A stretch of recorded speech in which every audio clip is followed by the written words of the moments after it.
Carolina Oliveira e ao lado de Igor Carvalho, hoje recebemos Antônio Carlos Silva, do Partido da Causa Operária, o PCO, para dar sequência a rodadas de entrevistas do especial do Brasil de Fato com os candidatos e as candidatas à Prefeitura de São Paulo. Antônio Carlos Silva é professor da rede pública estadual e participou da fundação do Partido dos Trabalhadores e iniciou a militância política em comunidades eclesiais de base da Igreja Católica. Olá, candidato, seja muito bem-vindo. Olá, Igor, Carolina, bom dia. Bom dia aos amigos do Brasil de Fato.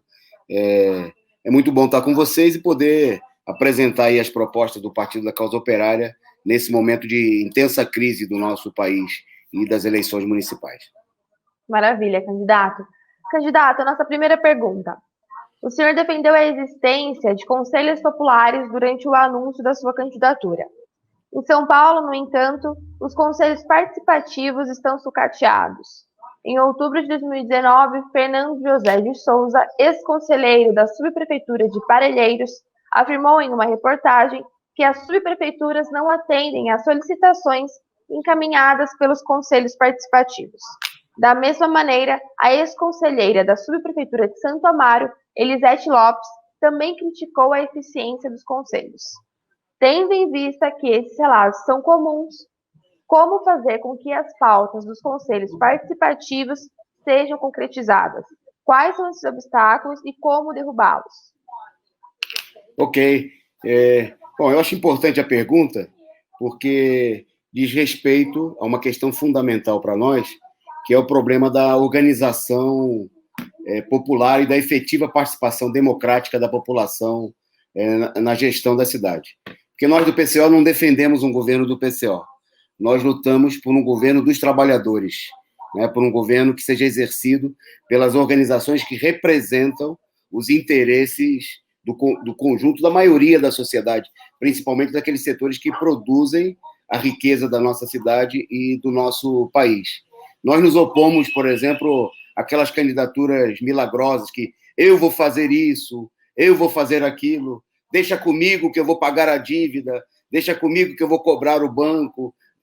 Tudo uma fanfarronice que a gente vê principalmente dos candidatos da direita, mas que, infelizmente, alguns setores da esquerda imitam e que, quando esses setores chegam ao governo, se mostra uma ficção, né? O que nós propomos também não é a reedição, o fortalecimento da que a gente viu no passado, onde os conselhos assumiram um caráter meramente formal, né? Eu participei, por exemplo, de conselhos em algumas regiões, na minha militância, em que o pessoal era chamado a disputar se ia abrir a creche num setor ou a escola em outro. Isso aí não é um conselho. E é onde o conselho discute aí 1%, 2% do orçamento municipal, isso quando o conselho era relativamente democrático, né? Esses conselhos têm um caráter meramente para fazer um arremedo de democracia. Quando a gente fala do conselho, nós estamos falando de uma mobilização efetiva da população, através dos seus sindicatos, das associações populares, de novas organizações que se criem para criar uma nova forma de representação, né? Uma forma de exercer o poder, estabelecer verdadeiramente um governo operário, né? E do conjunto dos setores explorados, numa cidade como é o caso de São Paulo, em que a classe operária é tão forte, é decisiva, né, na construção da riqueza do país, mas que não opina da cidade e não opina nada, né? Nós temos uma representação totalmente falsa, que é a Câmara dos Vereadores, que de fato não representa os interesses da população. Ela é a representação principalmente, né, dos setores capitalistas que financiam a campanha milionárias da maioria dos candidatos, né? São representantes das empresas de ônibus, dos especuladores imobiliários, do sistema financeiro, e é preciso construir uma nova forma de organização. Evidentemente, a gente não acredita que isso vai ser resolvido num passe de mágica, né, numa única eleição e através do voto. Mas é necessário, né, que a esquerda, que as organizações de trabalhadores discutam, né, a construção de uma nova forma de organização. Essa forma que aí existe, ela está superada, né, e ela não atende efetivamente aos interesses dos trabalhadores, mas apenas aos grupos capitalistas que dominam a cidade. Quer dizer, como eu afirmei no começo, para nós do PCO, se trata de lutar por uma nova forma de governança, né, que é um governo efetivamente da população que constrói a riqueza da cidade através de conselhos operários e populares com delegados eleitos nos bairros, nos locais de trabalho, nas escolas e universidades, revolucionando, né, essa situação que a gente tem no momento da nossa cidade e em todo o país. Candidato, o prefeito Bruno Covas chegou a anunciar o retorno às aulas em plena pandemia. Eu queria saber do senhor, como professor da rede pública, como o senhor tem visto a condução do Bruno Covas no município da crise da pandemia e com que o senhor se comprometeria, caso eleito, em medidas durante a pandemia, já que o senhor deve assumir dia 1º de janeiro, ainda num contexto de pandemia no país? A política, não só do Covas, mas da maioria dos governos, principalmente da direita em todo o país, é uma política criminosa. Eles procuraram se esconder por trás do Bolsonaro, que adotou claramente, publicamente, uma política de ignorar a pandemia, né, de dizer que não existia, que era uma gripezinha, e até se apresentarem, como fizeram o Covas, o Dória, como governos científicos, né, governos que agiriam, mas nada disso tudo é mentira. Né? O número de mortos na nossa cidade, né, cerca já de 13 mil, e no Estado, mais de 35 mil, né, mostram que esses governos, eles são governos tão ou mais genocidas do que o governo Bolsonaro, são cúmplices da matança. Né? A única obra que o governo Covas vai deixar em São Paulo é de ter aberto milhares de covas e não ter tomado nenhuma efetiva medida para combater a pandemia. Não há testes em massa, não houve atendimento e separação da população. O que a gente viu foi discurso. Né? A cada dia, o Dória e o Covas se revezavam, e os seus assessores, fazendo discursos, se apresentando como governos científicos, mas nada de distribuição de equipamentos de proteção para a população, nada de garantia do atendimento, quando a população trabalhadora, diferentemente daqueles que podem usar o Albert Einstein ou o sírio-libanês, né, chegavam nos postos de saúde, volta para casa, se você não está, é só o sintoma, né? Não houve isolamento de fato, o isolamento foi uma medida principalmente para a classe média, é preciso destacar isso aí. A classe operária, em sua maioria, continuou trabalhando, quem pôde, né, quem não perdeu a sua capacidade de trabalhar. Nós vimos aí o comércio, os serviços, o transporte lotado, né, não houve nenhuma medida efetiva de garantir que no transporte público, por exemplo, não houvesse uma contaminação em massa, porque o único interesse desses setores aí é defender o interesse dos bancos, que no Brasil e no mundo inteiro quer que reabra tudo. Né? Quanto mais rápido reabrir tudo, né, melhor. Essa é uma política criminosa. Nós estamos vendo o resultado disso no Brasil e também no exterior, né, onde, por exemplo, países que retomaram a iniciativa de reabrir, como é o caso da Espanha, estão batendo novos recordes de casos e de mortes também. Né?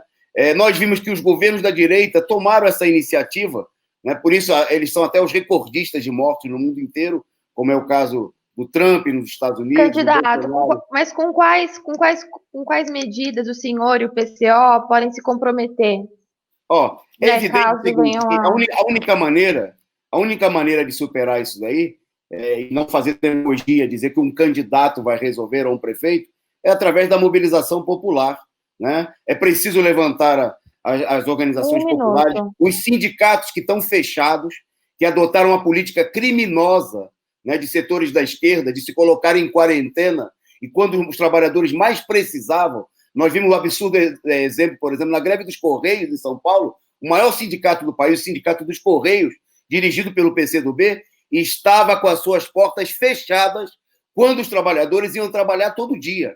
A esquerda se colocou de quarentena, ao invés de organizar a mobilização dos trabalhadores para exigir atendimento, investimentos e denunciar, né, o caráter reacionário desses setores da direita, como é o caso do Covas, que alguns setores da esquerda, como o PSOL e o PCdoB, até veem como aliados da Frente Ampla, né, como se fossem setores progressistas e que de progressista não tem absolutamente nada.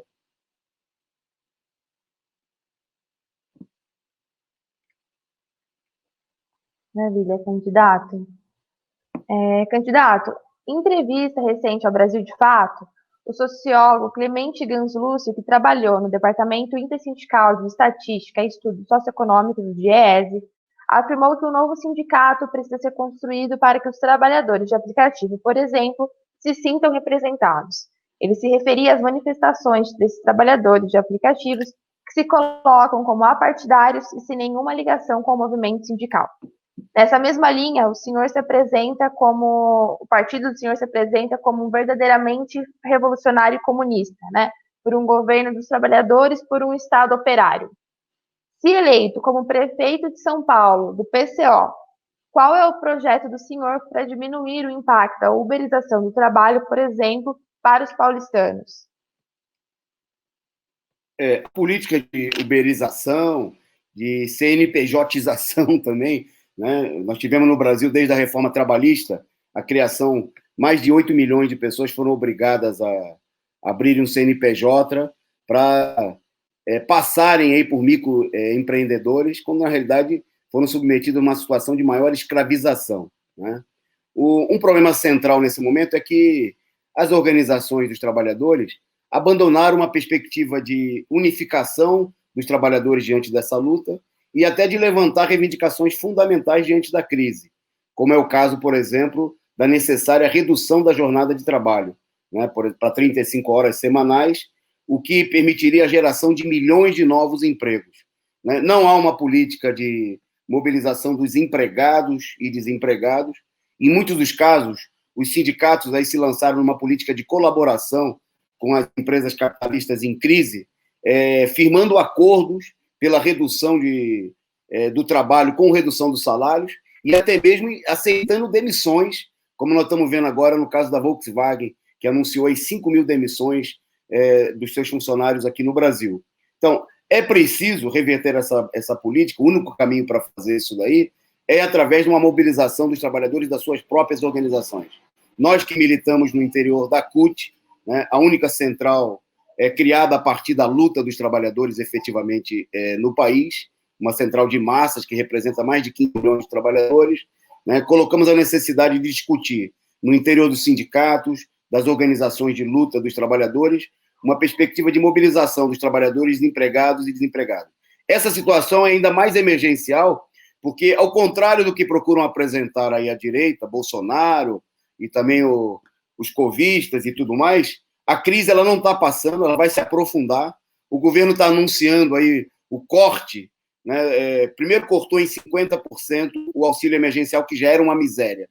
E em dezembro esse auxílio emergencial acaba e agora tem uma discussão se eles conseguem ou não criar um novo auxílio para apenas 10 milhões de pessoas, o que significaria cortar 38 milhões de pessoas que estavam recebendo lá atrás, né, o auxílio emergencial. É uma política criminosa, né? Isso está levando o país a uma situação de fome e de miséria, e para isso é preciso lutar pela redução da jornada de trabalho, né? Abrir uma verdadeira mobilização dos trabalhadores contra as privatizações, como acho que o Dória, apoiado pelo Covas, está tentando impor nesse momento em São Paulo, com o PL 529, que está em discussão na Assembleia Legislativa, né, que representa a entrega de importantes empresas do nosso Estado, demissão de 5 mil trabalhadores, né? É preciso, nessa campanha, denunciar e fazer um chamado à mobilização dos trabalhadores. Não acreditar que esse ou aquele candidato, né, que bate no peito, deixa comigo que eu vou resolver. Isso é uma proposta ilusória e a esquerda cumpre um desserviço quando faz isso daí. Deixa comigo, né, eu vou resolver, eu vou fazer isso, né, vendendo ilusões. Só falta falar que a gente tem que acreditar em Papai Noel. Teve candidato que disse que vai transformar a Guarda Municipal numa instituição humanitária, né? Quer dizer, é como acreditar, transformar a PM, uma instituição de assassinos, né, uma organização criminosa contra o povo, numa organização a favor da população. É preciso dissolver o aparato repressivo e apoiar a mobilização dos trabalhadores, e não vender ilusões como faz a direita. Doutor Carlos, o senhor deve enfrentar, caso eleito, os empresários em São Paulo do transporte público, que é um problema já antigo de outras gestões, e também há os aumentos anuais na passagem de ônibus. Como o senhor pretende lidar com essas questões caso eleito? Eu vou também dizer de uma maneira geral, que é importante por um hábito até da função de vocês como jornalistas, como repórteres, eu não tenho nenhuma ilusão de que eu vá ser eleito.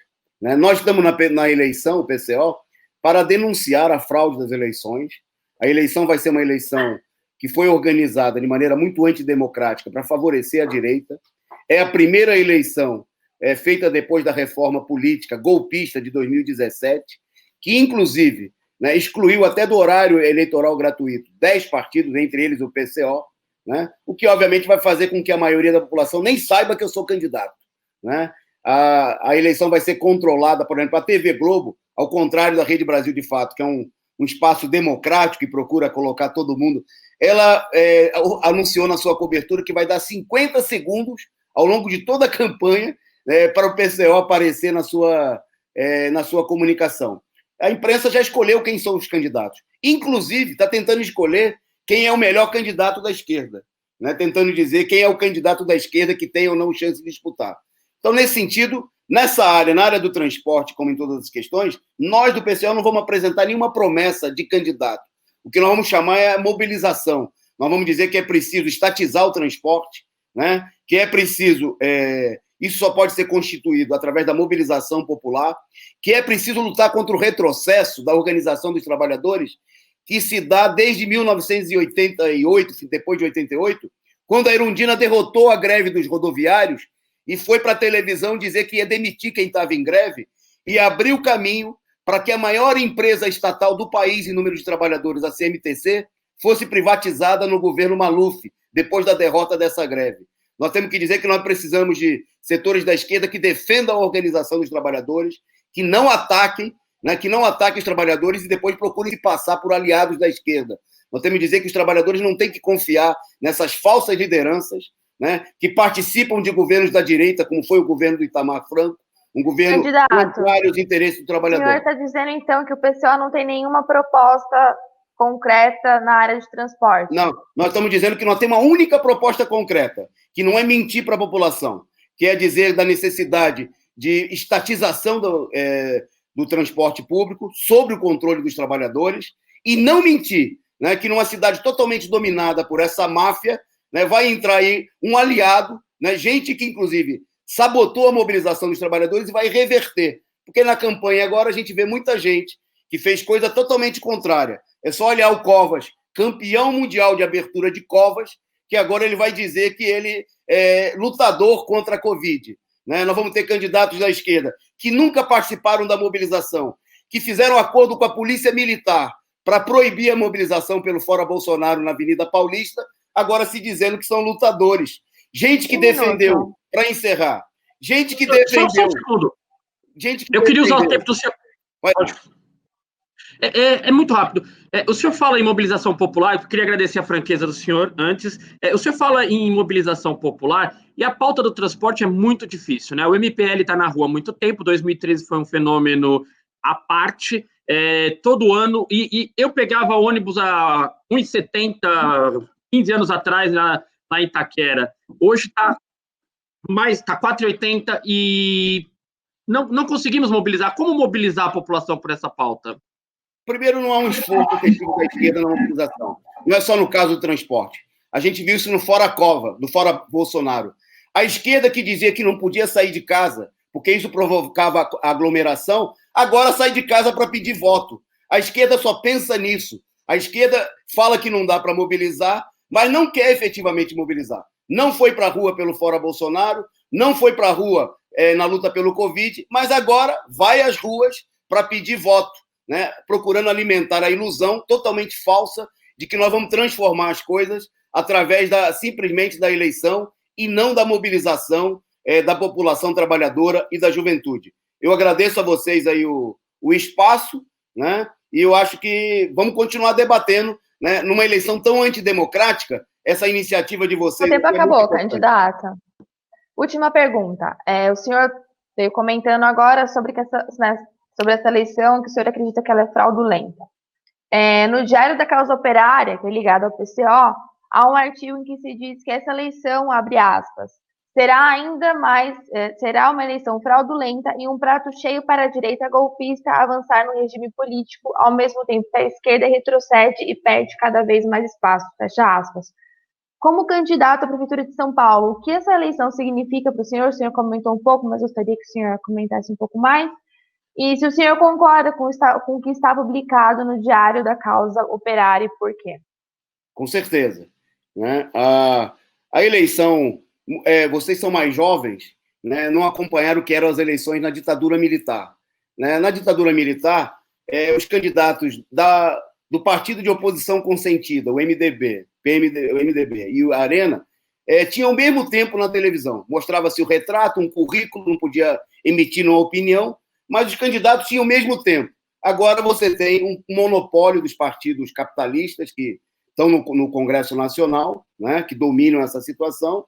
Eles vão dominar tudo. Muitos partidos nem vão ter tempo de televisão. Né? É uma eleição profundamente antidemocrática, 45 dias, tudo é proibido. Você não pode fazer praticamente nenhuma atividade de campanha, que é uma legislação. Quer dizer, não é uma verdadeira eleição.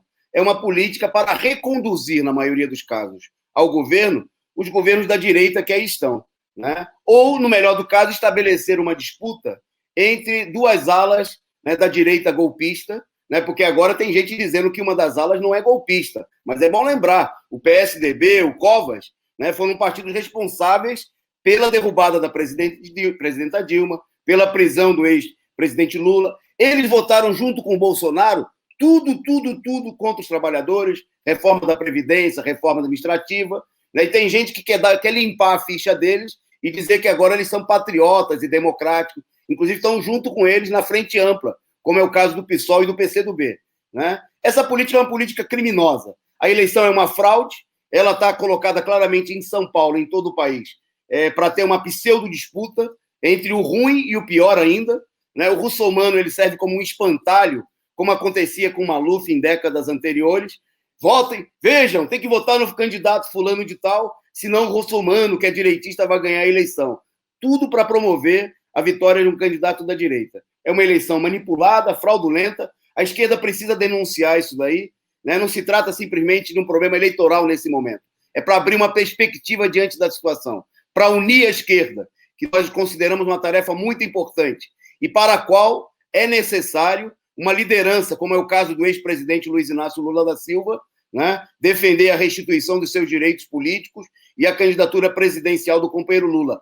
Única pessoa nesse momento, única liderança capaz de promover essa unificação. Né? Não aí circunstancialmente desse ou daquele partido. E veja, eu não sou do PT, sou do PCO, né? Nós fomos expulsos do PT, nós temos muita divergência, mas nós temos que olhar do ponto de vista de uma perspectiva e não ficar numa mesquinha disputa onde cada um está preocupado em eleger aí um vereador a mais ou a menos, numa eleição que está armada para promover uma grande derrota da direita, da esquerda, né, e garantir aí para a direita, para as duas alas da direita, o controle da maioria das cidades do país.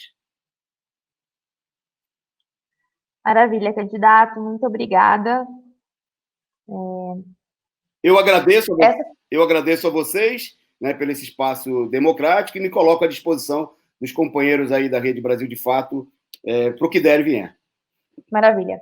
Essa foi, portanto, mais uma das entrevistas com as candidatas e os candidatos à Prefeitura de São Paulo. Hoje com Antônio Carlos Silva, do Partido da Causa Operária. Muito obrigada por sua audiência e até a próxima.